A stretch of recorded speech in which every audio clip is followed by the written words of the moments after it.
পঞ্চায়ত নিৰ্বাচনৰ ফলাফল ঘোষণাৰ পাছতে ৰাইজৰ দলৰ সভাপতি তথা শিৱসাগৰৰ বিধায়ক অখিল গগৈৰ আত্মবিশ্বাস বাঢ়িছে। নিউজ 18ৰ জনপ্ৰিয় অনুষ্ঠান পলিটিকেল পাকঘৰত অখিল গগৈ কৈয়ে দিলে, কিং মেকাৰ নহয় কিং হোৱাৰ মন। সমস্যা কেৱল গৌৰৱ গগৈ আৰু কংগ্ৰেছ।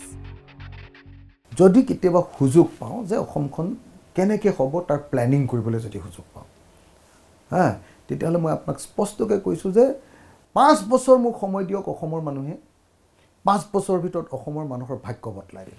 যদি অসমত আৰু কোনো মানুহে কোনো দিন 5 বছৰ মোক শাসন দিয়ক, মই চেলেঞ্জ কৰি কৈছোঁ, প্ৰত্যাহ্বান জনাই কৈছোঁ, 5 বছৰ শাসন দিয়ক, মই অসমৰ মানুহকে ভেকুলীৰ বিয়া নপতা অৱস্থা কৰি দিম। ৰাইজৰ দলৰ একমাত্ৰ বিধায়ক অখিল গগৈৰ এই মন্তব্যৰ পাছতে জাঙুৰ খাই উঠিল মন্ত্ৰী প্ৰশান্ত ফুকন। অখিল গগৈৰ সন্দৰ্ভত মন্ত্ৰী ফুকনে ক'লে, নিগনি মৰা ঔষধ বিক্ৰী কৰা বেপাৰীৰ দৰে কথা কয় অখিলে। ক'ৰ পৰা কিং মেকাৰ হ'ব অখিল গগৈ? এই কোৰ্টৰ সন্মুখত যে নিগনি মৰা দৰৱ বেচা এজন নাথাকে, বেচি পেলাই যে এনেকৈ হেৰি কৰে, সেই অখিল গগৈ সেইবিলাক ধৰণৰ কাম কৰি আছে। মন্ত্ৰী প্ৰশান্ত ফুকনে নিগনি মৰা ঔষধৰ বেপাৰীৰে তুলনা কৰাত দেওবাৰে গৰজি উঠিল অখিল গগৈ। প্ৰশান্ত ফুকন সন্দৰ্ভত অখিল গগৈ ক'লে, মেট্ৰিক ফেইল লোকৰ পৰা আৰু কি আশা কৰিব? মন্ত্ৰিত্ব পায়ো প্ৰশান্ত ফুকন আজি নিধিৰাম চৰ্দাৰ। মেট্ৰিকটো পাছ কৰিছেনে নাই সেইটো সন্দেহ থকা মানুহজনেতো এনেকুৱা ধৰণৰ ছাবষ্টেণ্ডাৰ্ড কথাই ক'ব, হয়নে নহয়? ছাবষ্টেণ্ডাৰ্ড কথাই ক'ব।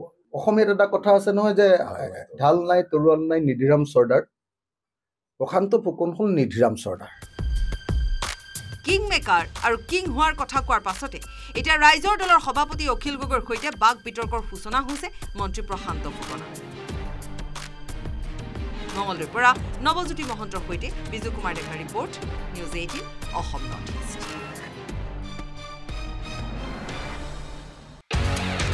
পঞ্চায়ত নিৰ্বাচনৰ ফলাফল ঘোষণাৰ পাছতে ৰাইজৰ দলৰ সভাপতি তথা শিৱসাগৰৰ বিধায়ক অখিল গগৈৰ আত্মবিশ্বাস বাঢ়িছে। নিউজ 18ৰ জনপ্ৰিয় অনুষ্ঠান পলিটিকেল পাকঘৰত অখিল গগৈ কৈয়ে দিলে, কিং মেকাৰ নহয় কিং হোৱাৰ মন।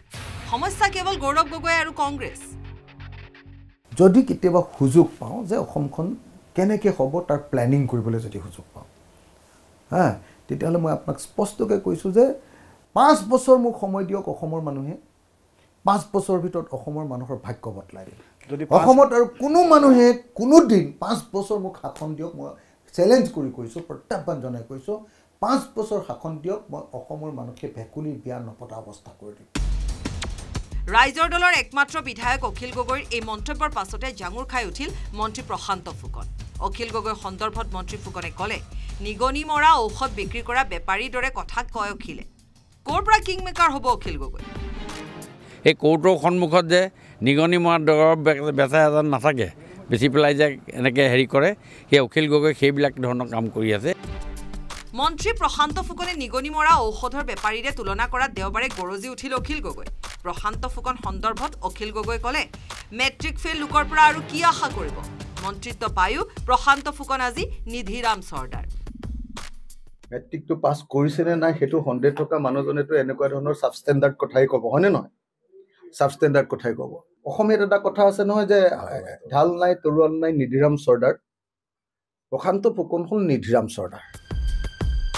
কিং মেকাৰ আৰু কিং হোৱাৰ কথা কোৱাৰ পাছতে এতিয়া ৰাইজৰ দলৰ সভাপতি অখিল গগৈৰ সৈতে বাক বিতৰ্কৰ সূচনা হৈছে মন্ত্ৰী প্ৰশান্ত ফুকনৰ। মঙলদৈৰ পৰা নৱজ্যোতি মহন্তৰ সৈতে বিজু কুমাৰ ডেকাৰ report, news 18 Assam north east.